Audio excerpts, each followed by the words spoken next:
I knew nothing. So the whole process of embarking on Borderlands has been a process of discovery. And then, of course, I went online and it just exploded. And I realized it was sort of the king or queen of the looter shooter games, which, as soon as I mentioned it to my older kids, they knew all about it, and their friends who play games. And then I just went, okay, this has a huge audience. And I started to play, and I've got 2 left thumbs. And so I kept literally bashing into, sand hills and walls. But I found it so fun and irreverent and Bruegel-esque. It's a world where now I laugh at myself being in it, because Roland is a guy who has a narrative attached to an agenda of good, right?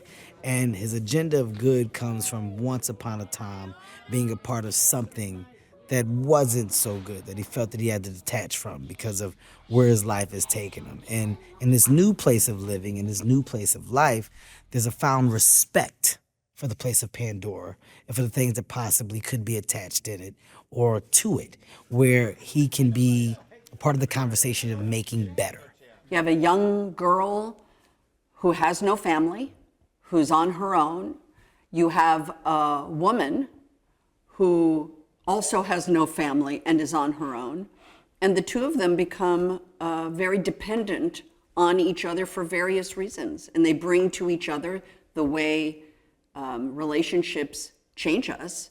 That relationship between Tiny Tina and Lilith is at the center of Borderlands. The movie is the relationship between Tiny Tina and Lilith. And the rest of us are there in support. Tiny Tina is very difficult. Tiny Tina is not a normal kid. This is someone who loves grenades. She's a very specific pattern of speech. She has tea parties. She's like a completely insane 12-year-old who loves grenades but also loves bunnies. She's very much a kid, but she can also sit down and have a tea party with you. We auditioned so many young actors, so amazing actors who were so really, really talented girls for Tiny Tina. And then Ariana came in and she just owned it. My audition, my director's meeting with Eli was kind of the first discussion we've had with her. And the first things he said was go like if she's the kid version of Harley Quinn. So that's kind of how I was finding her way with her personality. But talking with Eli about this whole thing is just fun because we just talk about ideas and what we think she would do and add lines here and little characteristics and body languages that she would do. And we've honestly just kind of built her up. We've got the main base of the wonderful voice actor from the game and then just kind of made her up from there. But Eli and I collaborated a bunch, and he's so great to just throw ideas on him. So definitely those. It's a crazy team up for all those characters because they're all so different. So usually I think if we take all those characters individually, they wouldn't team up and actually be friends just because they are so different.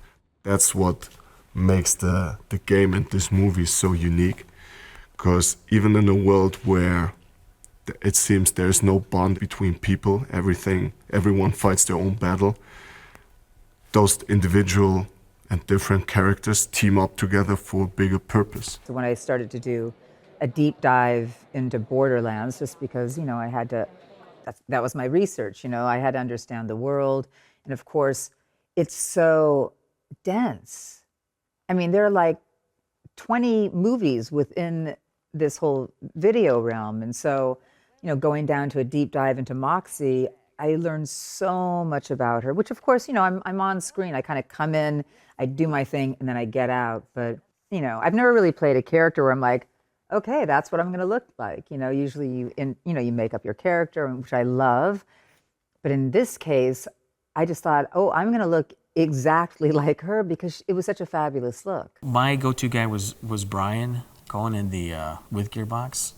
And he's just amazing. Anything we asked for. We got 3D files, we got pictures, we've got, they're gonna go over how all the weapons fired so that when we're working with VFX, they can make sure the weapon fits the scene and the way it fires and the functionality of it. So, yeah, Brian is just, I don't know how he does it because he's handling his daytime job and then also collaborating with us. I mean, they just have it all. I mean, anything out of the game we wanted, they got to us. It cannot be a quote-unquote version of the game because the game is exists already and is very exciting as it is. So what is great about the transition or the translation into a movie is to also expand the universe of the game. So cinema allows you to also add new elements, complete some information, create new bridges, within the storytelling. And I think that that's also something that hopefully fans will appreciate. It's such a sort of a band of misfits. And we were on set the other day, and Kevin and I were talking about it, and we had this, because I was saying, can't we have this moment where Roland and Lilith, who are sort of they come at odds, they're at odds with one another from the beginning. And I said, it would be great if we could find a way where they could physically come together out of necessity, fighting a common enemy.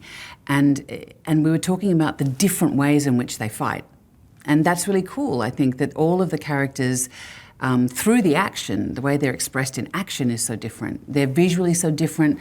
Their reasons for being there are so different. But they come together and form this strange, dysfunctional family. There's not been one bad day with Kate, with Jamie, with myself, with Ariana, with Flo. Like, literally everybody's showing up, and we all have the mindset of making a good movie because we understand the potential of it. And for Kate, she's committed. She's so committed to the character. Like, you can tell she's done her homework. And why would anybody be shocked? Like, she's an Oscar award winner. Like, there isn't material that she's looked at and not prepared for. Like, this is what she does at the highest level. So why would she not bring that into this? Kate can do no wrong in my book. I mean, she's so brilliant, but I wanted to do a movie with Kate where she's doing things we've never seen before. Kate, we've seen her bring the house down. You've seen, obviously, incredible powerhouse, dramatic actor, and she's very, very funny. And we had a great time making House of the Clock and Its Walls together because I could see she was really, really funny. It was just Kate when I first heard about it. And I was like, yes, I will go to Budapest and make a movie with Kate Blanchett because she's just an extraordinary actress. And how fun to be able to be in a movie like this with someone with that kind of talent. And she has just blown my mind open. Her physicality, her dedication, she has just dived into the physical aspect of Lilith. Jamie is one of the most indefatigably curious people you'll ever met. So she's always kind of asking questions about not only her character, but other people's characters and situation. And, she's like a rolling stone. She's gathering new bits of information that enrich her, and that's why she's such a fascinating person, I think. Jamie is like the mom on set. She is the sweetest person in the world, and she's always giving hugs and tickle scratches, and she's always there if you need to talk, but she's so funny, and her character is just so amazing, and just how she completely transforms her voice from normal Jamie to Tannis is so fun. But yeah, I'm so grateful that I get to work with her. She's so sweet. She's the mom on set. I love her. You're as good as the people around you.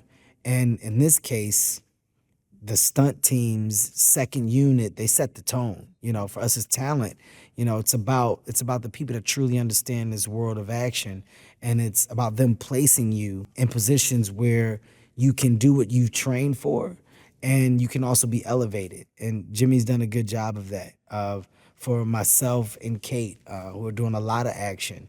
And they're doing a lot of takes where you're on me and Kate. The stunt team is there to definitely do stunts, which there's a lot of, but there's a lot where you need me and Kate to actually do a lot of the choreography, be physical. They want to make sure that they get those passes.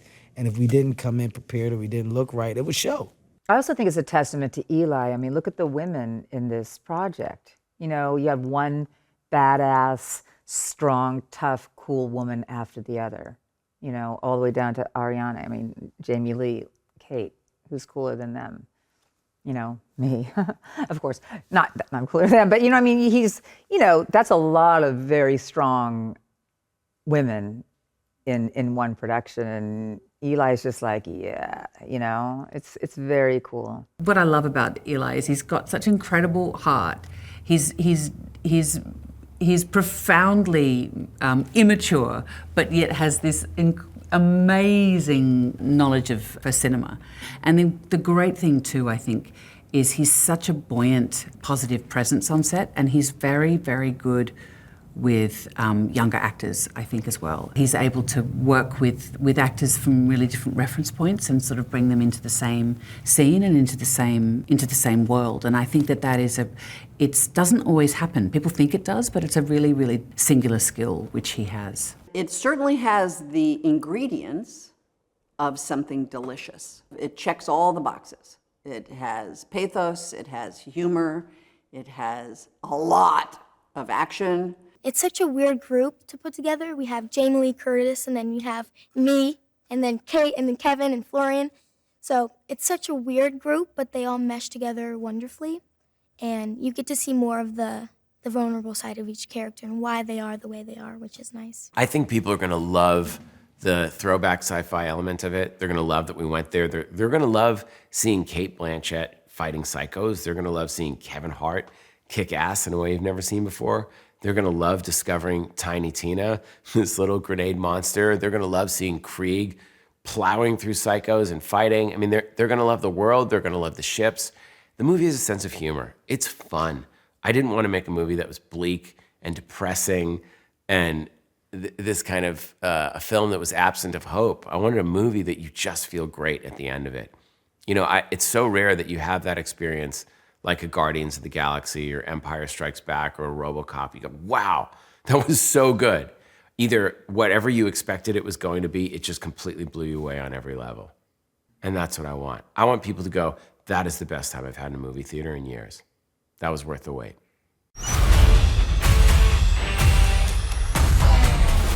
And action!